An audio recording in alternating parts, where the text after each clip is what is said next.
Kıymetli izleyicilerim ve takipçilerim, Alevle Mutfak Aşkına kanalıma ve mutfağıma hoş geldiniz. Bugün de sizler için puf puf kabaran, yumuşacık ve çok lezzetli bir Ramazan pidesi tarifi hazırladım. Hem lezzeti hem de görüntüsü itibariyle fırındakilerden çok daha güzel oluyor.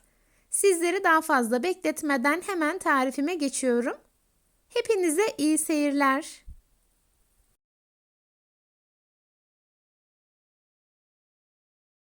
Yoğurma kabına ilk olarak 2 su bardağı ılık suyu alıyorum.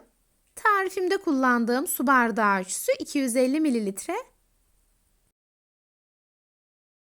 Daha sonra 1 paket instant maya ekliyorum. Yaş maya kullanacaksanız yarım paket kullanmanız yeterli olacak. 1 tatlı kaşığı toz şekeri de ekledikten sonra güzelce karıştırıyorum ve içerisindeki şekeri eritiyorum. Mayanın hızlı bir şekilde aktifleşip hamurunuzun güzelce kabarması için kullandığınız suyun ılık olmasına lütfen özen gösterin.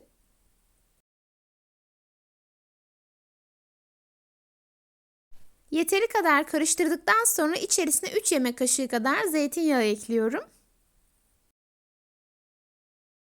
Tekrar güzelce karıştırıyorum. En son unu ve tuzu ekleyerek yumuşak bir hamur hazırlayacağım.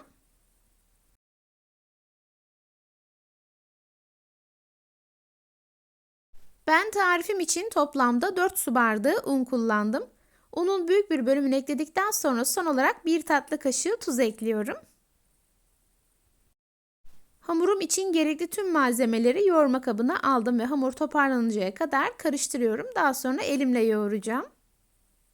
Sizlere tavsiyem lütfen bu aşamada ununuzu azar azar ekleyin. Çünkü kullandığınız unun markası veya kalitesi farklılık gösterebilir. Sizler un miktarını daha az ya da daha fazla kullanabilirsiniz. Hamurun yumuşak ve ele yapışan bir kıvamı olması gerekiyor. Zaten birazdan kıvamının nasıl olması gerektiğini sizlere göstereceğim. Hazırladığınız hamur ne kadar yumuşak olursa pideleriniz de o kadar yumuşak ve güzel olacak. Bu arada tarifimde kullandığım tüm malzemeleri videonun altındaki açıklama kısmına ekleyeceğim. Oradan da bakabilirsiniz. Güzelce karıştırarak hamuru toparladım. Şimdi spatulayı temizleyerek içerisinden çıkartıyorum ve hızlıca yoğurmaya başlıyorum. Hamur çok yumuşak olduğu için tezgahta yoğurmayacağım. O yüzden sadece yoğurma kabında yoğuruyorum. Yaklaşık 3 dakika boyunca yoğurma işlemine devam ediyorum. Güzelce yoğurduktan sonra üzerini kapatarak 1 saat boyunca oda sıcaklığında mayalandıracağım.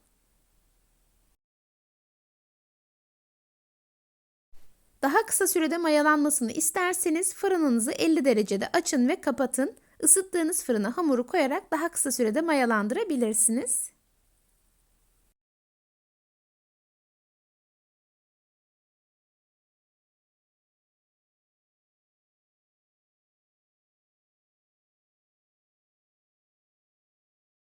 Yeteri kadar yoğurduğum hamurum artık hazır. Gördüğünüz gibi oldukça yumuşak ve hamur elime yapışıyor. İstediğimiz kıvam tam olarak budur. Hazırladığım hamurun üzerini hava almayacak şekilde kapatıyorum ve 1 saat boyunca oda sıcaklığında mayalandırıyorum.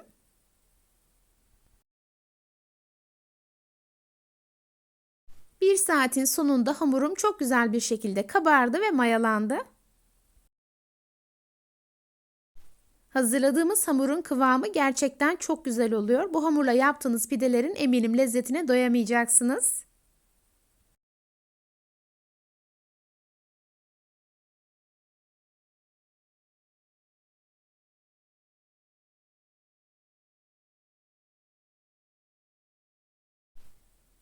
İlk olarak hamurun havasını alıyorum. Bu tür mayalı hamurların havasını almayı ihmal etmeyin. Böylelikle yerken mayanın tadını hissetmeyeceksiniz. Havasını aldıktan sonra tezgaha çok az un serperek hamuru tezgaha alıyorum.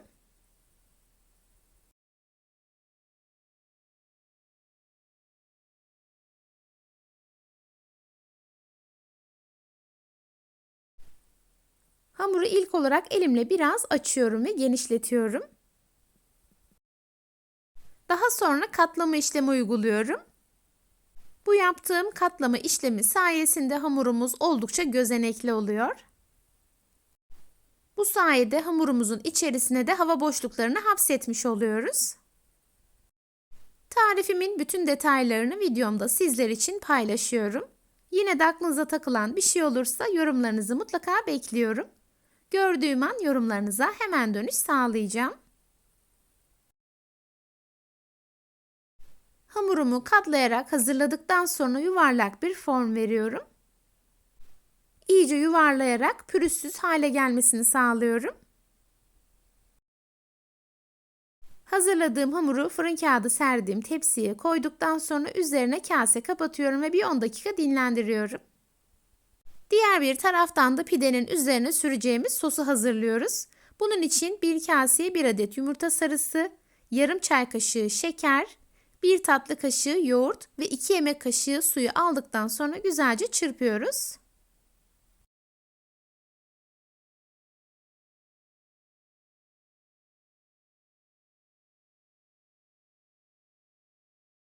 Yeteri kadar çırptığım sosum artık hazır. Bu süre zarfında hamurum da güzelce dinlendi. 10 dakikanın sonunda hamurum tekrar kabardı ve mayalandı.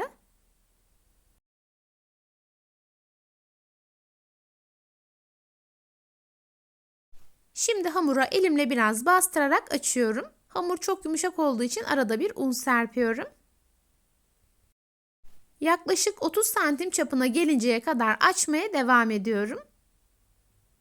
Hamur açarken her yerinin eşit incelikte olmasına lütfen özen gösterin. Böylelikle pideniz çok daha güzel görünecek.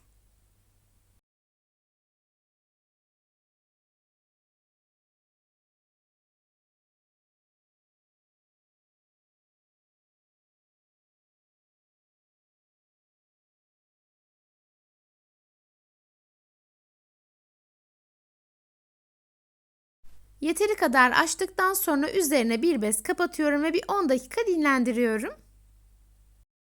Bir diğer taraftan da fırınımı 180 derece alt üst ayarı açarak ısıtıyorum.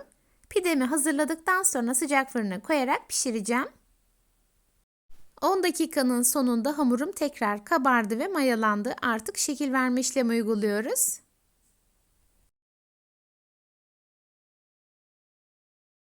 Hazırladığım sosun tamamını pide hamurunun üzerine döküyorum ve elimle her yerine gelecek şekilde sürüyorum.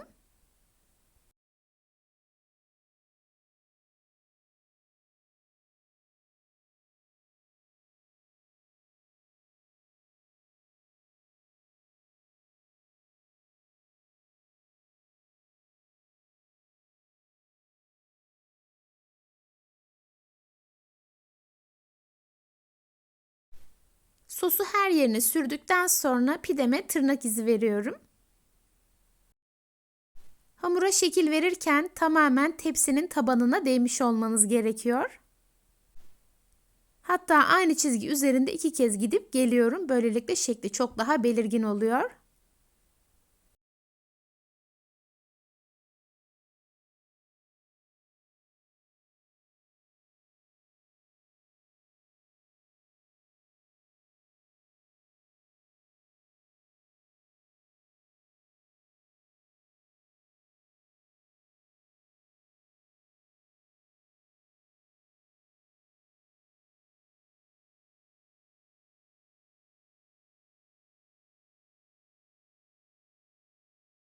Pide hamurumun tamamına şekil vererek hazırladım. İlk olarak üzerine bolca ay çekirdeği içi serpiyorum.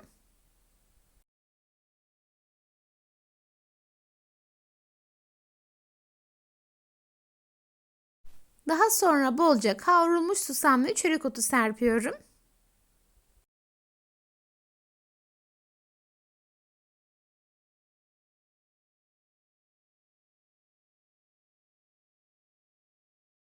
Pidem artık fırına girmek için hazır. Önceden ısıttığım 180 derecelik alt üst ayarlı fırına koyarak pişiriyorum. 30 dakikanın sonunda pişen pidemi fırından çıkartıyorum. Daha sonra üzerine bir bez kapatarak bir 5 dakika dinlendiriyorum. 5 dakikanın sonunda pidemin ilk sıcaklığı gitti ve servis için hazır. Pidemi hemen kesme tahtasını alarak kesiyorum ve sizlere iç dokusunu göstermek istiyorum. Muhteşem dokusu ve lezzetiyle yumuşacık ve gerçekten çok güzel oldu. Hamurumuzda çok fazla malzeme kullanmadık. Hem az malzemeli hem pratik hem de gerçekten nefis bir tarif. Umuyorum ki sizler de denediğinizde çok beğeneceksiniz. Pidemin üzerine bastırdığımda hemen eski şeklini alabiliyor. Bu demek oluyor ki pidemiz harika oldu. Dilerseniz pideyi pişirdikten sonra soğumasını bekleyin. Buzluk poşetlerine koyarak buzluğa kaldırın. Tüketeceğiniz zaman buzluktan çıkartarak çözülmesini bekleyin. Isıttıktan sonra afiyetle tüketin.